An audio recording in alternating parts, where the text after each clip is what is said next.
paz do Senhor a todos. Que bom estar com você nesta hora para estudarmos a palavra de Deus. Eu gostaria de pedir a você para estar com o seu livro em mãos, de biologia. A nossa aula será a aula de número 3, que vai tratar sobre o tema a inspiração da Bíblia. Nós vamos seguir os tópicos da sua lição, número 3, para poder facilitar o seu estudo. E aí você vai ter uma linha melhor de raciocínio a respeito do tema da nossa lição. O que é inspiração? A ideia principal desta lição é que você compreenda que a Bíblia, de fato, é a palavra de Deus. O que é inspiração? Deus, para falar a sua palavra através dos escritores da Bíblia, ele inspirou neles o seu espírito.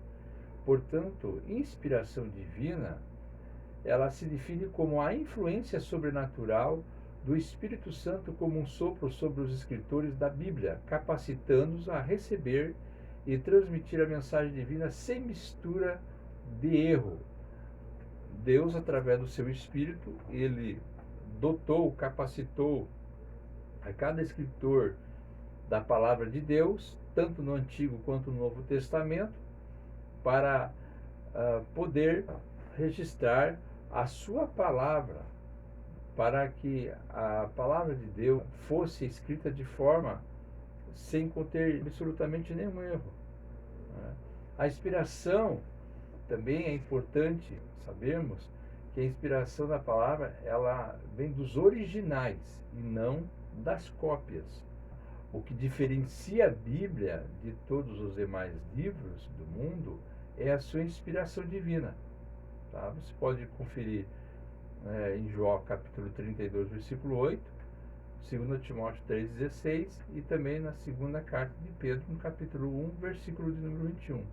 Então é devido à inspiração divina que ela é chamada a palavra de Deus, conforme está em 2 Timóteo 3,16 no original. Toda a escritura, ou seja, toda a palavra de Deus é inspirada e proveitosa para ensinar, para redarguir e para instruir em justiça. A própria Bíblia, ela reivindica a si a inspiração de Deus. Por exemplo, a expressão assim diz o Senhor, ela está na Bíblia como um carimbo da autenticidade divina. Ela ocorre mais de 2.600 vezes no seu 66 livros, ou seja, de Gênesis a Apocalipse, essa expressão, ela aparece tanto no Antigo quanto no Novo Testamento. Isso além de outras expressões equivalentes. Foi o Espírito de Deus que falou através dos escritores. Pode conferir em 2 Crônicas, no capítulo de número 20, versículo 14. Então veio o Espírito do Senhor no meio da congregação sobre Jaaziel, filho de Zacarias, filho de Benaías, filho de Jeiel, filho de Matanias, levita, dos filhos de Asaf. Então aqui nós temos também mais um indício da inspiração da palavra de Deus. Como aconteceu o processo de escrita da Bíblia e como Deus inspirou a Bíblia? Nós vemos em 1 Pedro capítulo 1, versículo 12 e 2 Pedro capítulo 1, versículo 20 e 21, a direção do Espírito Santo. Ou seja, Deus inspirando os profetas para fazer um registro das suas profecias, a quais eles receberam da parte de Deus. Essa escrita da Bíblia, em outras situações, ela veio através de sonhos e visões. Por exemplo, em Gênesis 37, Daniel capítulo 4 e capítulo 5, nós vemos ali o profeta Daniel recebendo visões gloriosas da parte do Senhor, e que ficaram registrados ali para ensino nosso. Tá? Já em 1 Samuel, no capítulo 3, nós ouvimos a voz de Deus falando ali com o profeta Samuel.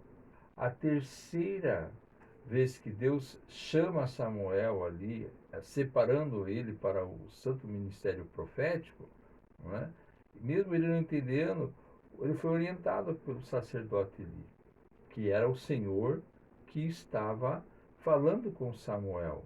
Então nós vemos nessas passagens né, que ficaram escritas, a metodologia que Deus usou para que a sua palavra chegasse até nós, ficasse de forma registrada, escrita, para o nosso conhecimento. Tá? Também em outras situações, como Gênesis 33, no versículo 22 ao 32 e no capítulo 3 do livro de Êxodo, nós vamos ver ali algumas formas teofânicas. O que vem a ser isso? A manifestação de Deus em forma corpórea de anjo, se comunicando com o homem, né, para se revelar ao homem e deixar ali também um registro escrito da sua revelação. Né? Em outras situações ainda, nós temos registro na Bíblia de mensagens angelicais. Por exemplo, no capítulo 8, versículo 15 do profeta Daniel, nós vemos ali um diálogo entre o profeta Daniel e um anjo, não é? Que a Bíblia o chama de arcanjo Miguel. Né? No capítulo 8, versículo de número 15, assim está escrito: e aconteceu que, havendo eu, Daniel, visto a visão, busquei entendê-la, e eis que se me apresentou diante uma como semelhança de homem. Né? Então ali houve uma manifestação teofânica, uma mensagem angelical para Daniel, no capítulo 8, versículo 15. Né?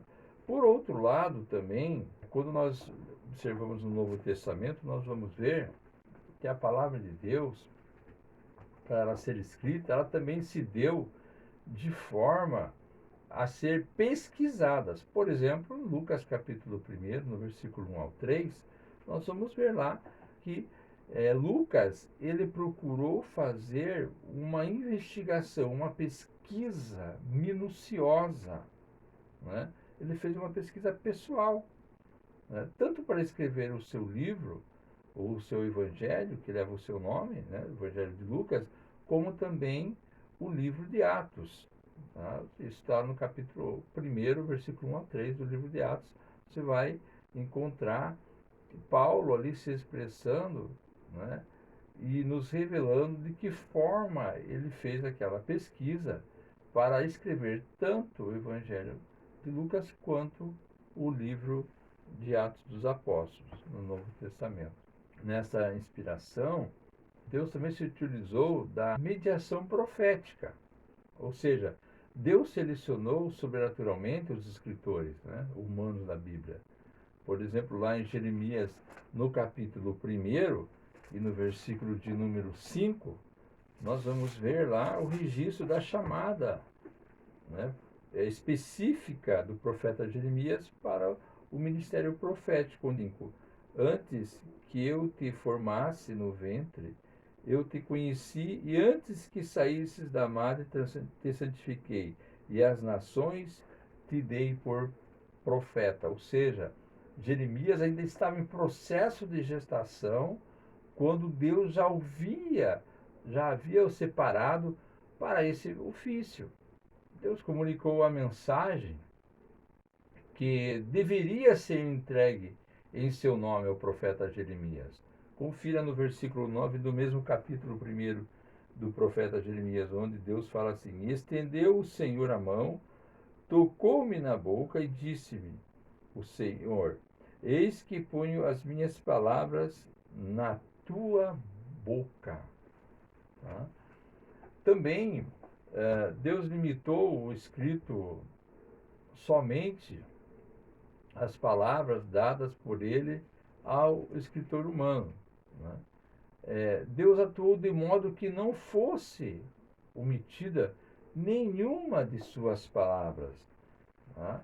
Nós podemos conferir esta verdade bíblica no mesmo livro do profeta Jeremias, ainda no capítulo 36, no versículo de número 2, onde assim está escrito: toma o rolo de um livro e escreve nele todas as palavras que te tenho falado sobre Israel e sobre Judá e sobre todas as nações, desde o dia em que eu te falei a ti, desde os dias de Josias até hoje. A ordem de Deus ao profeta Jeremias era para que todas as palavras que que Deus havia falado, ficasse registrada para que tanto Israel como Judá, que nessa época o reino já estava dividido, tivessem conhecimento da palavra de Deus, dos propósitos de Deus para essas nações. Quanto à autoridade das Sagradas Escrituras, né, ela significa que a Bíblia, né, é o critério absoluto de Deus a respeito da verdade em tudo o que afirma. Então, para sabermos que se algo tem uma veracidade independente de qual seja a sua natureza, a sua origem, ela tem que passar pelo crivo, pelos critérios dos ensinamentos da Bíblia Sagrada. Os escritos da palavra de Deus, eles servem como juízos e avaliações. A autoridade do mesmo Deus da Bíblia tem sido mediada ao homem da Bíblia em proposições. Continuando a respeito da autoridade das Escrituras, é importante nós saber que as doutrinas da Bíblia, elas são vinculantes, ou seja, muitas de suas profecias têm se cumprido ao pé da letra. Né? Profecias, por exemplo, que foram proferidas no Antigo Testamento, por exemplo, como o Salmo 22, onde ali o salmista Davi ele descreve talvez ele estivesse passando por algum tipo de sofrimento, mas ele faz uma narrativa descrevendo exatamente as palavras que Jesus proferiu na cruz do Calvário. Deus meu, por que me desamparaste? Então, se nota que há esse vínculo entre Antigo e Novo, ou seja, o Antigo Testamento ele se cumpre no Novo Testamento. E o Novo Testamento, ele foi escrito baseado no Antigo Testamento também. Muitos textos do Novo Testamento estão relacionados, estão vinculados ao Antigo. Então a Bíblia, ela mesma afirma ter autoridade divina. Os escritores do Antigo Testamento, eles repetem constantemente a frase, assim diz o Senhor, como demonstração do fato de que o que eles escreveram e disseram procedia do Senhor. A respeito da autoridade da palavra de Deus, nós vemos a autoridade da Bíblia expressada no Antigo Testamento. Como você tem destacado anteriormente, utilizaram umas 200 vezes as expressões assim diz o Senhor e o Senhor diz. Dois textos do Antigo Testamento relatam essa expressão, dentre tantos outros. Por exemplo, Êxodo capítulo 5, versículo 1 e também Êxodo capítulo 14, versículo 1. Expressam lá, estão registradas essas duas expressões. Assim diz o Senhor e o Senhor diz. Não é? Também o profeta Isaías, no seu livro, ele declara pelo menos 20 vezes a frase, a palavra do Senhor, como no capítulo 1, versículo de número 10. E o profeta Jeremias também, ele escreveu pelo menos umas 100 vezes a frase, vindo, pois, a palavra do Senhor a mim. Não é? Como está no primeiro capítulo, versículo 4, versículo 11 e 14, e também no capítulo 2, versículo 1. Se você puder conferir Ezequiel capítulo 33, versículo 1, você vai ver também Deus utilizando essa autoridade para se revelar ao profeta Ezequiel, quando ele diz, então veio a mim a palavra do Senhor dizendo. O resto dos profetas, os demais profetas, eles seguem o mesmo padrão. Logo, podemos dizer que isso é um reconhecimento da autoridade divina de seus escritos. A autoridade da Bíblia, ela também é declarada no Novo Testamento. Nada tem dado maior honra às Sagradas Escrituras que o Senhor Jesus Cristo. Por exemplo, em Mateus capítulo 5, no versículo 17 e 18, onde Jesus ele declarou expressamente, dizendo, não cuideis de que vim destruir a lei ou os profetas. Não vim abrogar, mas cumprir. Porque em verdade vos digo que até que o céu e a terra passem, nem um jota ou um tio jamais passará da lei sem que tudo seja cumprido. Também o Senhor Jesus afirmou que a Escritura não pode ser anulada. Está em João capítulo 10, versículo de número 35. Depois de sua ressurreição, Jesus explicou a seus discípulos que tudo estava relacionado com a sua morte e a sua ressurreição.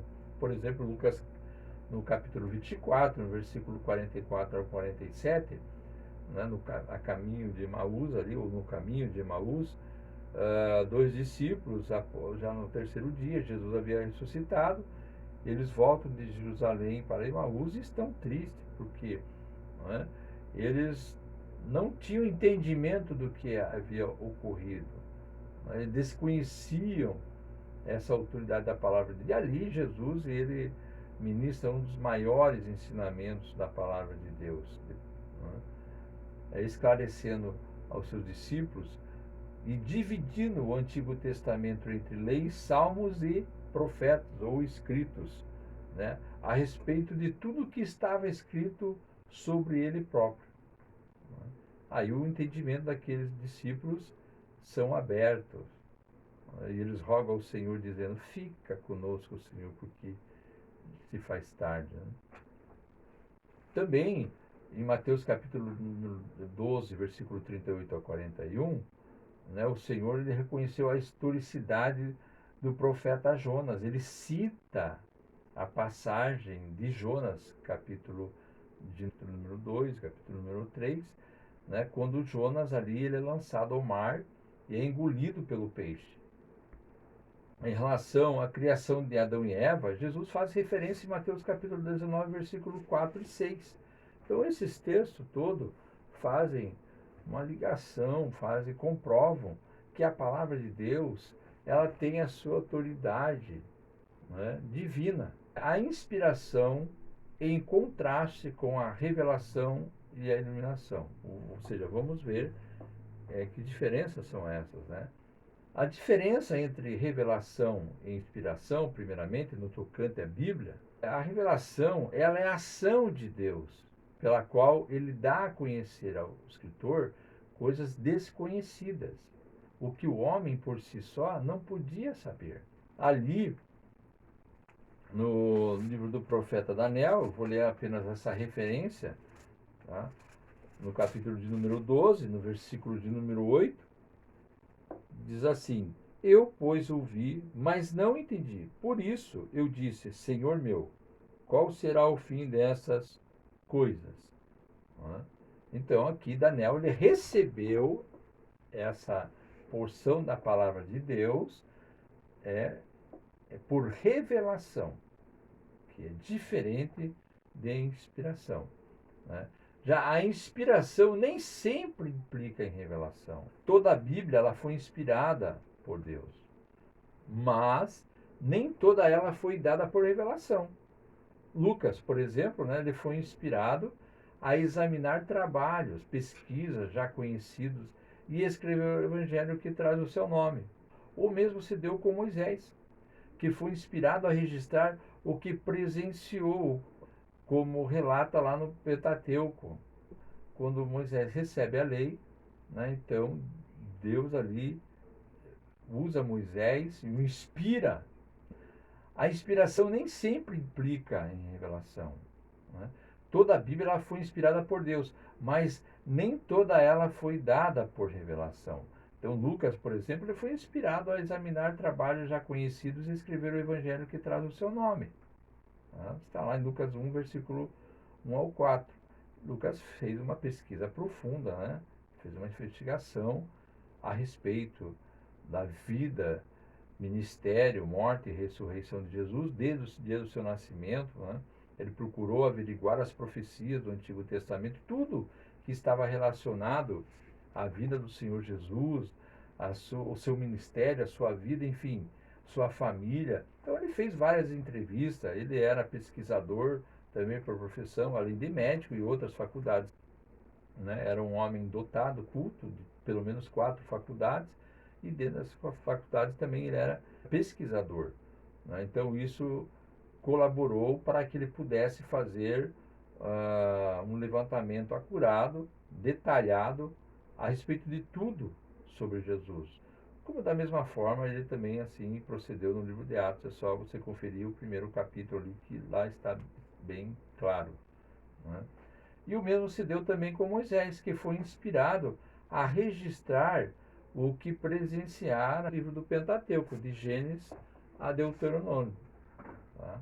Então aí você vê ali Deus inspirando Moisés a relatar, a escrever, né, as mensagens que ele recebia por inspiração da parte do Senhor. Alguns exemplos de partes da Bíblia que foram dadas por revelações. Por exemplo, nós temos os primeiros capítulos de Gênesis, né? Como escreveria Moisés sobre um assunto anterior a si mesmo, né? Ou seja, antes mesmo que ele fosse, que ele viesse a existir, né? Não teria como, só por revelação da parte de Deus. E daí Moisés, ele fez o registro desses acontecimentos da criação. Né? Se não foi revelação, deve ter lançado mão de escritos existentes. Né? Há uma antiga tradição hebraica que declara isso. Também José interpretando os sonhos de Faraó. Em Gênesis capítulo 40, versículo número 8, capítulo 41, versículo 15 e 16, no versículo 38 e 39, está registrado também vários sonhos ali que Deus revelou a José. Né? Também o profeta Daniel, declarando ao rei Nabucodonosor o sonho que este havia esquecido e em seguida interpretando. Está lá no capítulo 2, versículo 2 a 7, e no versículo também 19, versículo 28 e 30. Ainda falando sobre as revelações, também nós temos o escrito do apóstolo Paulo. Né? Paulo ele não andou com o Senhor Jesus. Né?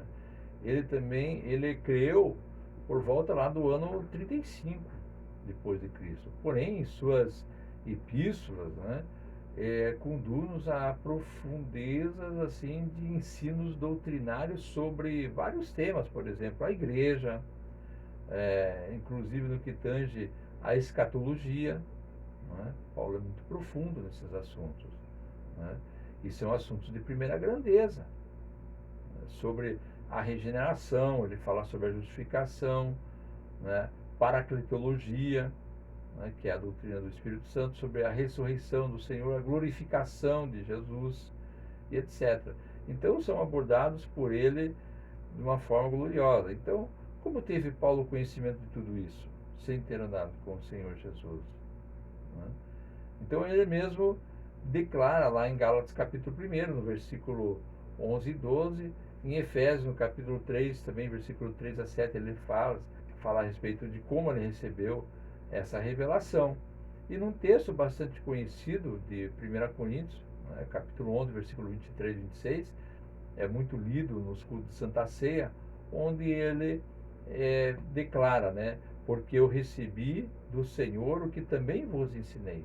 Ou seja, os ensinamentos de Paulo, as mensagens que Paulo recebia, vinham diretamente do céu, vinham diretamente da parte do Senhor. Por isso ele enfatiza essa declaração. A iluminação, né, ela é nos dada para nós compreendermos a palavra de Deus. Deus ilumina os olhos do nosso entendimento, nos capacitando, né, através desta iluminação do seu Espírito, para nós entendermos a sua palavra que foi inspirada e revelada a nós. Tá? Por exemplo, Efésios capítulo 1, versículo 18 e 19, nós vamos ver lá a respeito de como nós recebemos essa inspiração da parte do Senhor. Como também em 1 Coríntios 12, 14, onde ali Paulo fala que o homem natural, ele não aceita, ele não compreende as coisas do Espírito de Deus. Na parte 2 da nossa lição, a partir aí da página 90, o que a própria Bíblia ensina a respeito de sua inspiração? Na Bíblia, primeiramente temos que entender que não há erros de qualquer natureza. O que devemos fazer se encontrarmos algum erro na Bíblia? De que forma nós devemos proceder? Primeiro, devemos refletir sobre a forma como nós nos aproximamos da Bíblia. Às vezes, nós nos aproximamos de forma precipitada, especulativa, às vezes sem orar a Deus, buscando a sua orientação do seu espírito. E com isso, às vezes, acabamos fazendo interpretações equivocadas. E outras vezes, forçamos o texto a dizer o que o texto não diz. Ou seja, às vezes nós queremos dar voz aonde a palavra de Deus se cala, principalmente em passagens que são relacionadas a enigmas, mistérios. E aí nós devemos ficar com Deuteronômio capítulo 29, versículo 29. Lá está escrito que as coisas reveladas são para nós, mas as encobertas, ou seja, as misteriosas, são para o Senhor nosso Deus. E um segundo ponto a considerar também nessa questão, que nós temos que analisar que muitas vezes o erro está em nós mesmos e não na palavra de Deus, porque a palavra de Deus, ela é infalível, ela é inerrante, ela é perfeita, visto que a inerrância ela é uma consequência lógica da inspiração divina e autoridade da Bíblia. Então Deus, primeiramente, ele não pode mentir, né? Está lá em Hebreus capítulo 6, versículo de número 18. E a sua palavra é verdade. Lá no Evangelho de João, no capítulo de número 17, versículo 17, o Senhor Jesus, na sua oração sacerdotal, como assim é conhecida, intercedendo pelos seus discípulos, ele orou ao Pai dizendo: santifica-os na verdade, a tua palavra é a verdade. Por isso, seja qual for o assunto sobre o qual a Bíblia diga alguma coisa, ela só dirá a verdade, porque ela é a verdade de Deus para nossas vidas. Sempre que a história secular ela se cruza com a história sagrada, ou seja, com a história que está contida nas páginas da Bíblia, a Bíblia faz referência a ela sem cometer erros. A própria Bíblia também ela reivindica a si mesmo a inspiração de Deus. Esse é um dos assuntos que a Bíblia nos ensina sobre a inspiração da Bíblia. Por exemplo, lá no Salmo 78, versículo 1, Deus mesmo dá testemunho da sua palavra. Então, você veja bem aqui o próprio Deus dando testemunho da sua palavra. Né? Num versículo aqui que comprova sem sombra de dúvida a inspiração que vem de Deus para com a sua palavra. É isso que difere a Bíblia de todos os demais livros do mundo. Também existem outras referências bíblicas, como Isaías capítulo 51, versículo 15 e 16, Zacarias capítulo 7, versículo 9 e 12, você pode conferir na sua Bíblia, né? Então esses escritos, por sua vez, eles evidenciam ter inspiração divina. A teoria mais correta da inspiração da Bíblia é a verbal e a plenária. Por quê? Porque essa teoria verbal e plenária, ela ensina que todas as partes da Bíblia são igualmente inspiradas e que os escritores eles não funcionaram como máquinas inconscientes. Eles não foram robotizados para escrever a Bíblia. Não. Né? Houve a cooperação vital e contínua entre eles e o Espírito de Deus, que os capacitava. Então, afirmar que homens santos escreveram a Bíblia com palavras de seu vocabulário, porém sob uma influência tão poderosa do Espírito Santo, que o que eles escreveram foi de fato a palavra de Deus. E é por isso que nela não há erros, não há equívocos, porque o Espírito Santo, além de eles capacitar os escritores da palavra de Deus em diferentes tempos, com diferentes personalidades, em circunstâncias diferentes, né? Ele os guiou na sua plenitude de forma mesmo respeitando as suas fraquezas, mas como eles estavam sob a inspiração do Espírito Santo, a palavra de Deus, ela não contém erro, porque foi o Espírito Santo que supervisionou essa inspiração de Deus ao espírito humano para escrever a Bíblia Sagrada, como cada autor assim fez. Né? A inspiração verbal, que está aí na página 91 do seu livro, os escritores eles foram inspirados nas ocasiões em que Deus, pelo seu Espírito, atuava nos seus corações, né? Eles eram homens cheios de fraquezas, dúvidas, negações, divergências, etc. Mas quando estavam sob a atuação do Espírito de Deus, jamais falharam, pois estavam sob o controle de Deus, estavam na mão de Deus, né? O controle de toda essa inspiração, a caneta, vamos dizer assim, estando nas mãos dos escritores, ela estava sobre o controle de Deus, né? Nelas nós podemos ouvir a voz de Deus quando a estudamos.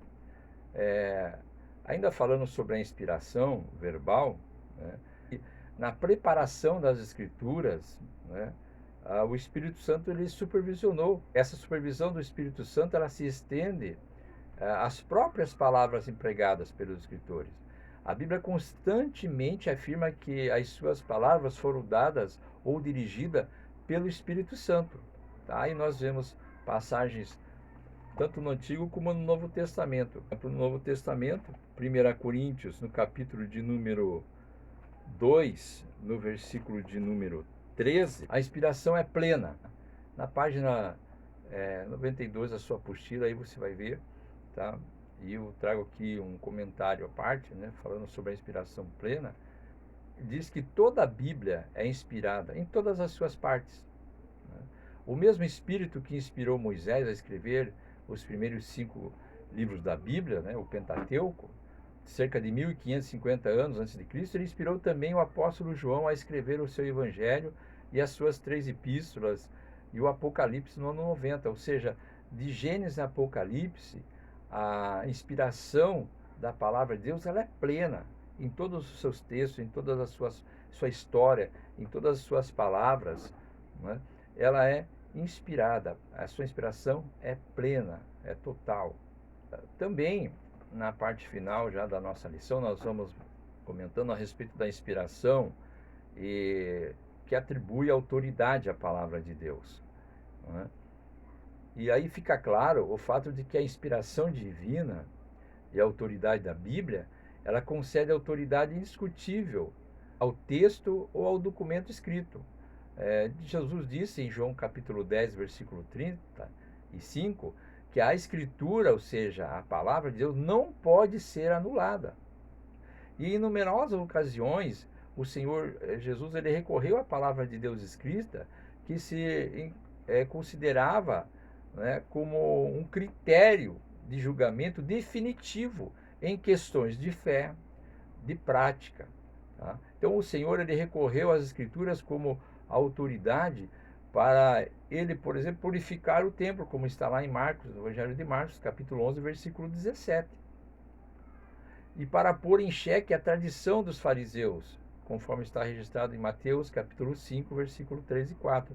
E para resolver divergências doutrinárias, conforme está registrado em Mateus, Evangelho de Mateus, capítulo 22, versículo 29.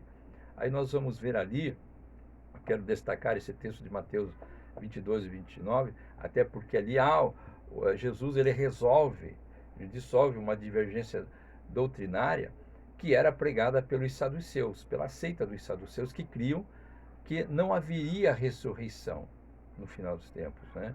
E aí eles contam para Jesus a seguinte situação, dizendo que uma mulher, ela casou-se com um homem, e esse homem veio a falecer, e ela casou com os seus 6 irmãos. E aí no final eles concluem dizendo assim: e agora, Jesus, na ressurreição, né, quem será o marido dela? E aí Jesus fala para eles assim, dizendo: olha, em Mateus 22, versículo de número 29, aí o Senhor diz assim: Jesus, porém, respondendo, disse-lhes: errais, não conhecendo as Escrituras e nem o poder de Deus. Porque Jesus explica para eles, à luz da palavra de Deus, que na ressurreição, ou seja, lá na eternidade, não se casam e nem se dão em casamento. Então ali Jesus ele resolve essa questão, esse equívoco doutrinário em que os saduceus criam e assim pregavam. Nós vamos ver, dentre outras situações, que Jesus fez uso da palavra do Senhor Você vai ver que em Mateus capítulo 4, até mesmo Satanás ali, ele foi repreendido por Cristo mediante a autoridade da palavra escrita de Deus, não é?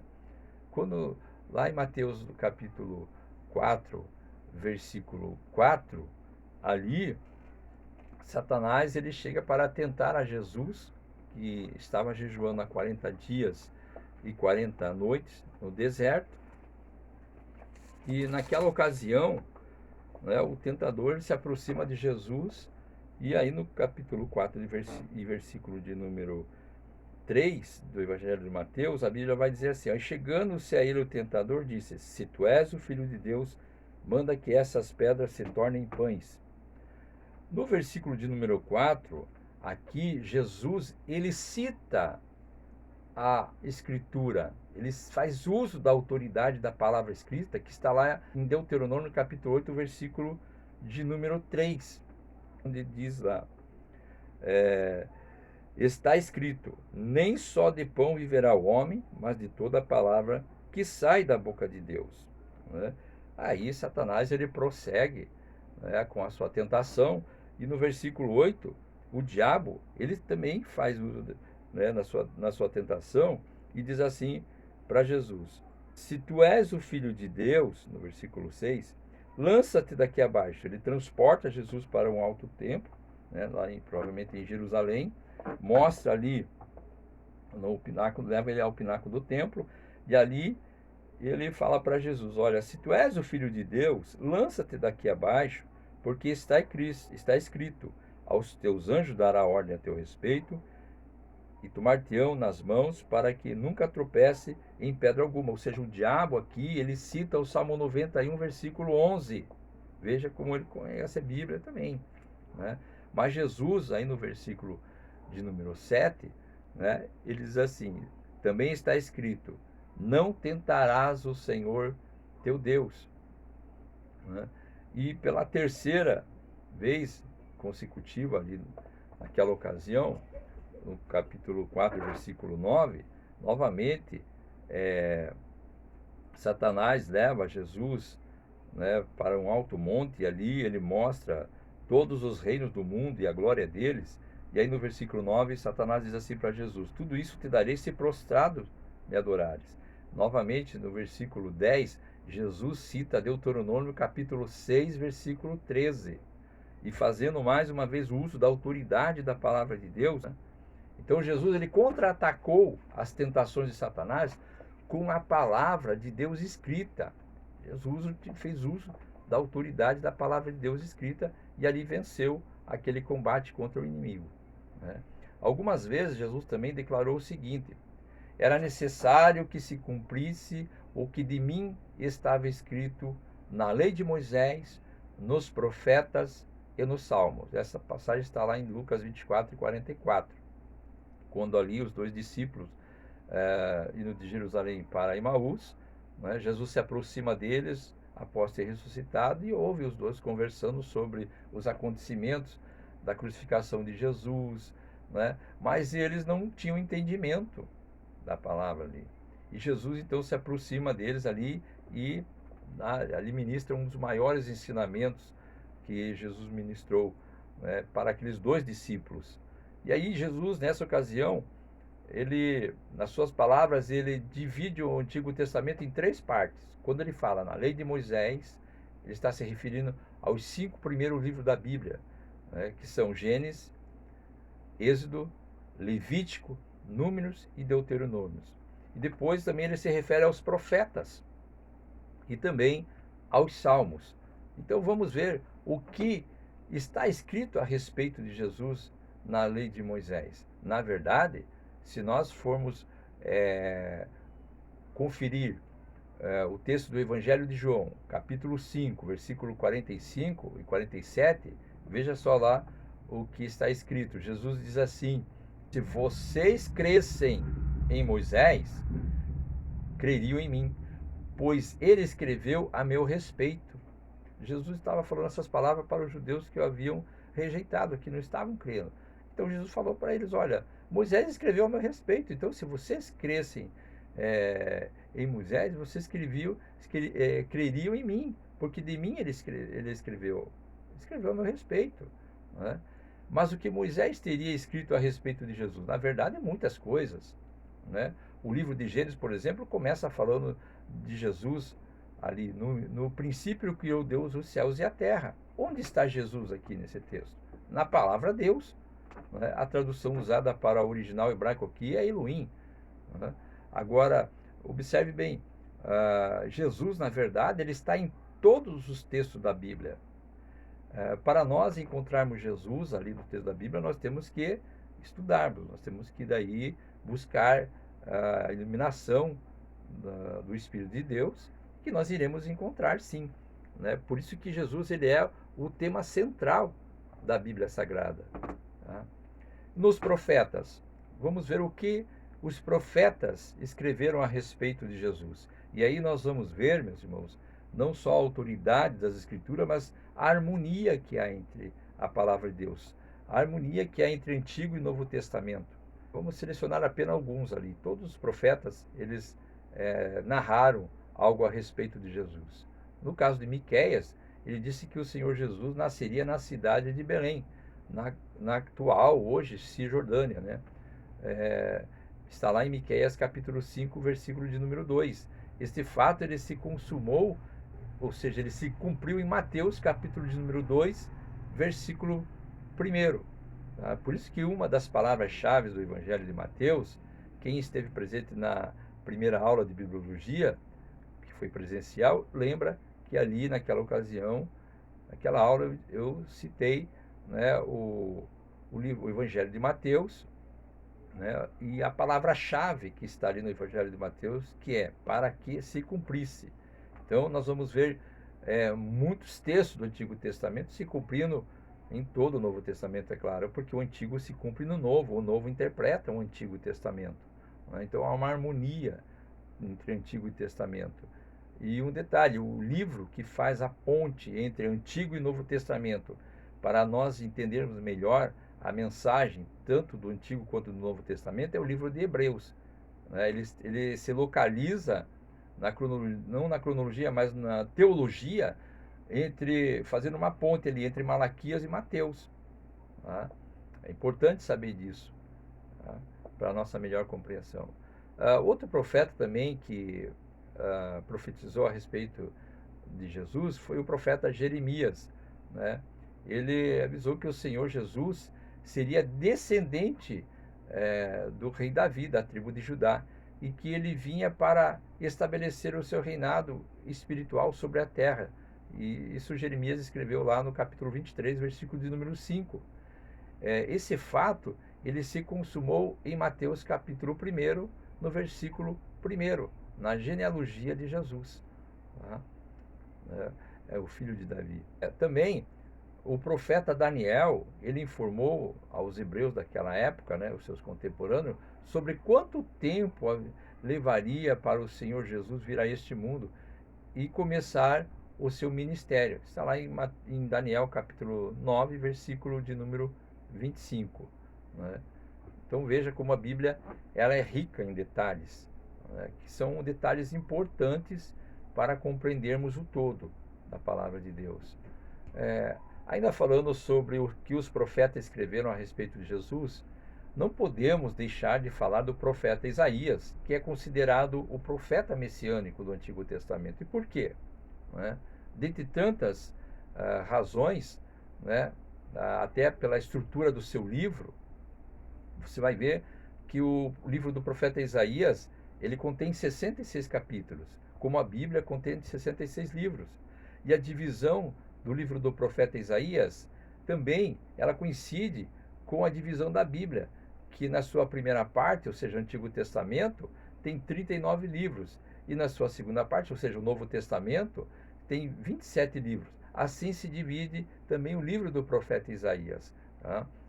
Do capítulo 1 ao capítulo 39 do profeta Isaías, ele trata de um assunto. Do capítulo 40 até o capítulo 66, que totaliza aí 27 livros, veja que corresponde à mesma numeração dos livros do Novo Testamento. Isso é mera coincidência? Não. Não. Ali, então, o livro do profeta Isaías ele é considerado até uma mini-bíblia, por conta desses detalhes que são relevantes, né? Então, o profeta Isaías ele é considerado o profeta messiânico pelo fato de ter sido o profeta que mais falou a respeito de Jesus, né? Até a respeito da comida de Jesus, ele deu detalhes. Mas eu quero citar ainda dois textos aqui do profeta Isaías, dentre outros, mas que é o capítulo de número 6, versículo 9, onde o profeta Isaías ele dá uma riqueza de detalhes a respeito do nascimento de Jesus, né? E também o capítulo de número 53, onde ele descreve com muita propriedade, né, tudo aquilo que Jesus sofreu, né, no caminho do Gólgota para ser crucificado na cruz do Calvário, o seu sofrimento na cruz do Calvário. Desde o final do capítulo 52 de Isaías, como o capítulo 53, você vai ver ali descrito, né, numa riqueza ali de detalhes, os sofrimentos da vida de Jesus. E dentre outros assuntos ainda, o profeta Isaías também ele anunciou os milagres que o Senhor Jesus faria durante a sua missão em forma de homem. Está lá em Isaías capítulo 35, versículo 4 e 6. Acrescentou também detalhes, por exemplo, de como seria o seu sofrimento doloroso, o caminho da cruz, né, como eu já falei, e também o seu reinado que se estenderia até mesmo para os não-judeus, que está em Isaías capítulo 11, versículo de número 10. Então é interessante lembrar que no início da sua jornada na terra, o Senhor Jesus, ele leu também na sinagoga de Nazaré os versículos 1 e 2 do capítulo 61 do profeta Isaías, onde lá é uma passagem muito conhecida, né, que se cumpriu em Lucas capítulo 4, versículo 18 a 19, onde ali o Senhor Jesus, ele entra na sinagoga e o ministro da sinagoga dá um pergaminho, ou seja, né, um texto da palavra de Deus para ele ler, e aí ele abre e a Bíblia diz que ele achou o lugar em que estava escrito. Por que Jesus achou o lugar em que estava escrito? Foi por acaso? Não. É porque Jesus, ele estudava a palavra de Deus. Então, ele não teve dificuldade de encontrar o capítulo 61, versículo 1 e 2. E ali ele leu para todos que estavam na sinagoga ali ouvindo.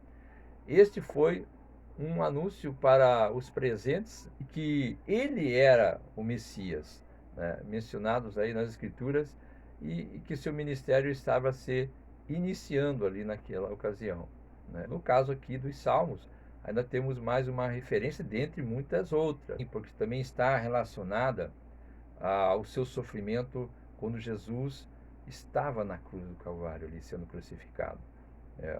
Por exemplo, no Salmo 33, versículo 21, ou seja, o salmista estava dizendo que Deus não permitiria que nenhum dos ossos de Jesus fosse quebrado ali no momento da crucificação e nem após, né? Então essa profecia se cumpriu integralmente, nenhum de seus ossos foi quebrado. Então veja que quando esse texto do Salmo 33, versículo 21, se cumpre no Evangelho de João, capítulo 19, versículo 33, onde ali o evangelista, ao contemplar aquela cena de Jesus sendo crucificado, ele é o próximo da cruz, ou seja, o evangelista João está afirmando que não lhe quebraram nenhum dos ossos. Então nós vemos aqui tanto a autoridade escrita como também a harmonia da Bíblia, né, elas se relacionam, ou seja, ela tem o seu fiel cumprimento, né? A inspiração também atribuída à autoridade da Bíblia, né, também é uma outra declaração de Jesus que encontramos apoio ainda mais forte do Senhor à autoridade inquestionável das Escrituras, onde Jesus diz assim: é mais fácil passar os céus e a terra do que cair um tio sequer da lei, né? Está lá em Lucas 16, 17, ou seja, a inspiração diz respeito igualmente tanto ao Antigo quanto ao Novo Testamento, considerando que tanto o evangelista Lucas como o apóstolo Paulo, quero ressaltar aqui esses dois autores, eles não fizeram parte, né, do grupo dos 12 apóstolos. Então, visto que as cartas de Paulo e os escritos de Lucas, né, que foram o Evangelho de Lucas e o livro de Atos, eles foram classificados como escritura sagrada, por implicação direta com o resto do Novo Testamento escrito pelos apóstolos, que também é considerado escritura sagrada. Porque, veja bem, tanto Lucas como Paulo, como eles não fizeram parte dos 12 apóstolos, mas eles escreveram, né, sobre a vida de Jesus. No caso de Lucas, ele, além de médico, ele tinha aproximadamente umas 4 faculdades, e dentre elas era de pesquisador naquela época. Então ele fez uma pesquisa acurada, ele fez uma pesquisa profunda a respeito da vida de Jesus. Ele fez entrevista com pessoas que andaram com Jesus, ele fez pesquisa com os discípulos de Jesus, ele entrevistou pessoas que foram curadas por Jesus, né? Então, ele obteve uma riqueza de informações que nenhum outro escritor da Bíblia teve. E por isso ele escreve o Evangelho que leva o nome dele, o Evangelho de Lucas, com uma riqueza de detalhe, principalmente a respeito da genealogia de Jesus, que no Evangelho de Mateus, Mateus escreveu, né, partindo do ponto, uma analogia referente a José. Já Lucas é referente a Maria, então são genealogias diferentes. Então Lucas, ele teve esse cuidado de fazer uma investigação bem detalhada, né, e com consequência disso ele escreveu o seu Evangelho, que tem uma riqueza imensa de detalhes ali sobre a vida, nascimento, morte, ressurreição, a ascensão do Senhor Jesus, né, o que estava escrito no Antigo Testamento. Ele também se fundamentou no Antigo Testamento para descrever a pessoa de Jesus, como ele assim apresenta no Evangelho, mostrando Jesus como o Filho do Homem. Mesmo assim, muitas das suas cartas foram escritas por revelação, né? Volto aqui a citar 1 Coríntios 11, 1 Coríntios 11, 23, onde ele diz: porque eu recebi do Senhor o que eu também vos ensinei. Ou seja, ele recebeu da parte de Deus por revelação, né?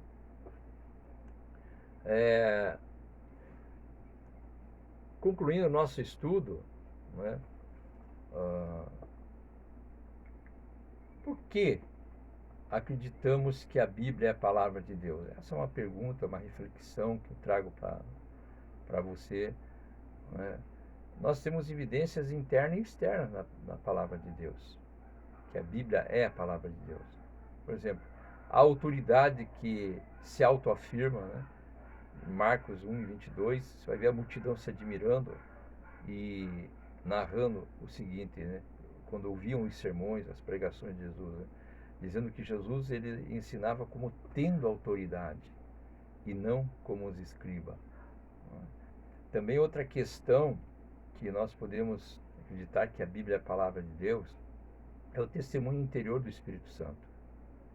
Porque quando nós lemos a Bíblia, né, o Espírito Santo está presente ali para nos orientar, para nos iluminar, ao mesmo tempo que o Espírito Santo testifica também no nosso espírito que nós somos filhos de Deus, como está registrado no capítulo 8 da Epístola de Paulo aos Romanos. Nós temos também, irmãos, na Bíblia, na palavra de Deus, uma capacidade transformadora, né?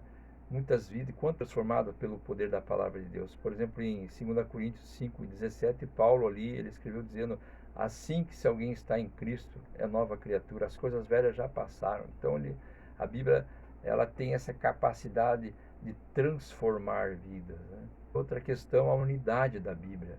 Mesmo a Bíblia tendo sido escrita por aproximadamente 40 autores em locais e circunstâncias diferentes, né? Por exemplo, Davi, ele escreveu os seus escritos muitas vezes no calor da batalha, outras vezes foi em lugares calmos, né? Outras vezes ele escreveu quando estava sendo perseguido por Saul, e ali ele escreve o Salmo 121. Paulo escreveu na prisão. Enfim, vários autores, todos eles escreveram a palavra de Deus em circunstâncias e momentos diferentes, em épocas diferentes, com culturas e costumes diferentes, mas mesmo assim a palavra de Deus, ela tem uma unidade perfeita, né? Não há contradição nem no Antigo nem no Novo Testamento, né? Eles se completam em si, o Antigo se cumpre no Novo, o Novo interpreta o Antigo Testamento, né? Também as informações históricas de Gênesis, Apocalipse, nós temos ali conteúdos históricos, né, de muito valor para todos nós. Também o testemunho do Senhor Jesus Cristo que está na palavra de Deus, por isso ele é o centro das Escrituras, né? E também temos na Bíblia a evidência da sua influência. A palavra de Deus, ela é atual, ela não precisa ser atualizada. Quando nós abrimos a Bíblia, seja na língua portuguesa ou qualquer outra língua estrangeira, ela é a mesma mensagem para os dias de hoje, para o mundo de hoje. Ela não precisa de atualização. A evidência da influência da Bíblia é muito grandiosa. Ela não precisa ser atualizada. Embora a Bíblia seja um livro antigo, a sua mensagem é atual. Quando alguém abre a Bíblia, seja em qualquer nação do mundo, em qualquer língua, a mensagem é a mesma para o mundo de hoje, para os dias de hoje. Ela continua sendo atual, ela não precisa ser atualizada. Também a evidência da indestrutibilidade da Bíblia é algo glorioso, porque se a Bíblia não fosse a palavra de Deus, há muitos séculos ela já tinha sido destruída, ela já tinha desaparecido, mas ela permanece até hoje, porque é a palavra de Deus, né? Passará os céus e a terra, disse Jesus, mas as minhas palavras não hão de passar. Que Deus te abençoe e permaneça estudando a palavra de Deus até o final desse curso. Deus te abençoe.